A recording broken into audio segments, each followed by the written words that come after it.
nécessaire pour réussir. Et ce savoir ne se limite pas aux connaissances académiques. Il englobe l'expérience, l'intuition, la sagesse. C'est un savoir holistique, qui intègre toutes les dimensions de notre être. Le sommeil et les rêves sont des alliés précieux dans cette quête de savoir. En prêtant attention à nos pensées nocturnes, en cherchant à comprendre leurs messages, nous pouvons accéder à une forme de connaissance plus profonde, plus intuitive. Imaginez un artiste qui cherche l'inspiration. Il peut passer des heures à observer, à étudier, à pratiquer. Mais parfois, la solution, la forme parfaite, lui vient en rêve. C'est son subconscient qui, nourri par son travail diurne, lui offre une nouvelle perspective. De même, un scientifique peut être bloqué sur un problème complexe.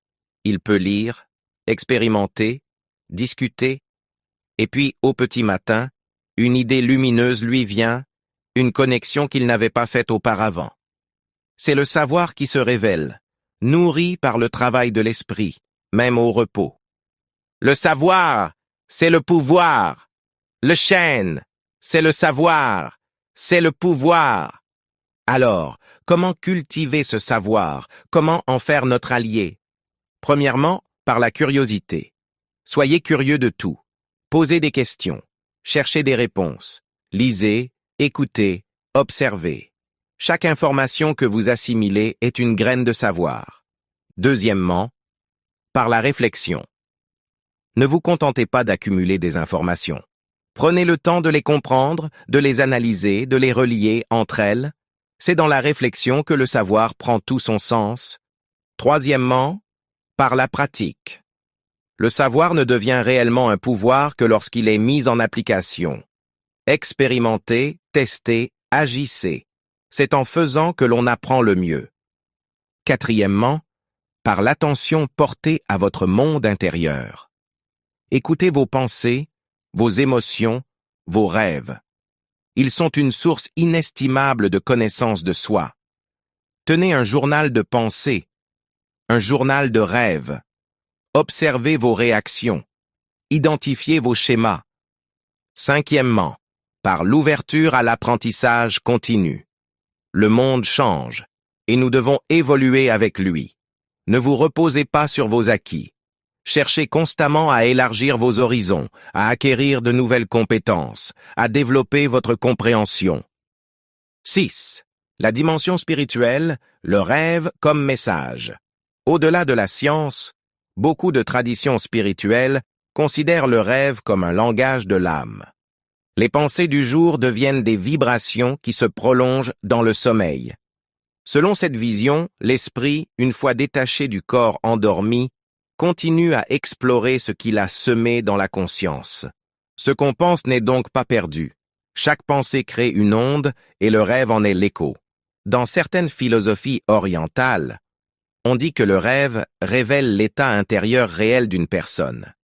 Si tes pensées sont paisibles, tes rêves le seront aussi. Ainsi, ce que tu penses avant de dormir est comme une graine mentale. Elle germera dans ton rêve. 7. La loi de l'attraction et le pouvoir de la pensée. Sur un plan plus spirituel encore, certains parlent de la loi de l'attraction. L'idée que nos pensées attirent des expériences similaires. Si tu penses à la peur, tu ressens la peur. Si tu penses à la réussite, tu ressens la confiance. La nuit, ce mécanisme continue. Tes rêves deviennent le miroir de ton état vibratoire. Ils te montrent ce que tu aimais, ce que tu portes en toi. D'une certaine manière, rêver de ce que tu penses est aussi un signe que ton esprit est puissant. Il manifeste ce sur quoi il se concentre. 8. Les expériences vécues. Le rêve comme continuité du réel. De nombreuses études montrent que les rêves ne sont pas déconnectés du réel, mais qu'ils poursuivent la trame de la vie éveillée. Les chercheurs appellent cela l'hypothèse de la continuité. Nos rêves prolongent nos pensées, nos actions et nos émotions. Ainsi, si tu passes ta journée à apprendre une nouvelle compétence, ton cerveau peut la rejouer la nuit. Les pianistes, les sportifs, les étudiants, Tous rêvent parfois d'exécuter leurs gestes ou leurs leçons. C'est une forme d'entraînement inconscient. 9. Comment nos pensées du soir influencent directement nos rêves. Les dernières pensées avant de t'endormir ont une puissance particulière. Elles sont les dernières images que ton cerveau enregistre avant de basculer dans le sommeil. Si tu penses à quelque chose de beau, de calme, de positif, ton cerveau entre dans la nuit avec cette vibration. Si au contraire tu rumines, ton inconscient va continuer ce processus dans tes rêves. C'est pourquoi les spécialistes recommandent de terminer la journée par des pensées apaisantes. Gratitude, respiration, méditation, prière, visualisation positive. Ton cerveau ne dort jamais sans direction. Il suit la route que tu lui indiques avant de fermer les yeux. 10. Peut-on influencer volontairement ses rêves? Oui. C'est le principe du rêve dirigé ou du rêve lucide.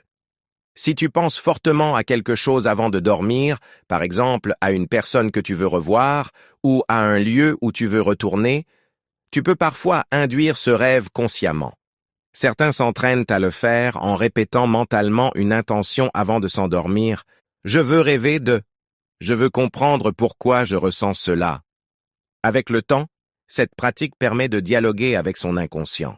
C'est une forme d'exploration intérieure où la pensée et le rêve deviennent un seul langage. 11. Le rêve, un miroir de soi. Au fond, rêver de ce qu'on pense, c'est un rappel. Ce que tu portes en toi te suit partout, même dans ton sommeil. Nos rêves ne mentent pas. Ils reflètent nos désirs, nos peurs, nos colères, nos espoirs, même ceux qu'on cache dans la journée. C'est une chance, car ils nous offrent une fenêtre sur notre monde intérieur. Comprendre ses rêves, c'est apprendre à mieux se connaître. Conclusion? Penser, c'est déjà rêver. En vérité, la frontière entre pensée et rêve est mince. Quand tu penses profondément à quelque chose, tu crées déjà un univers intérieur. Et la nuit, ce même univers prend vie, comme si ton esprit disait « Regarde, voilà ce que tu portes en toi ». Alors, oui, ce qu'on pense, on le rêve. Parce que nos pensées sont la matière première de nos rêves. La nuit n'invente pas des mondes étrangers. Elle continue le voyage commencé dans la journée en le transformant, en le rendant poétique, symbolique, parfois étrange, mais toujours révélateur. Merci d'avoir écouté jusqu'au bout.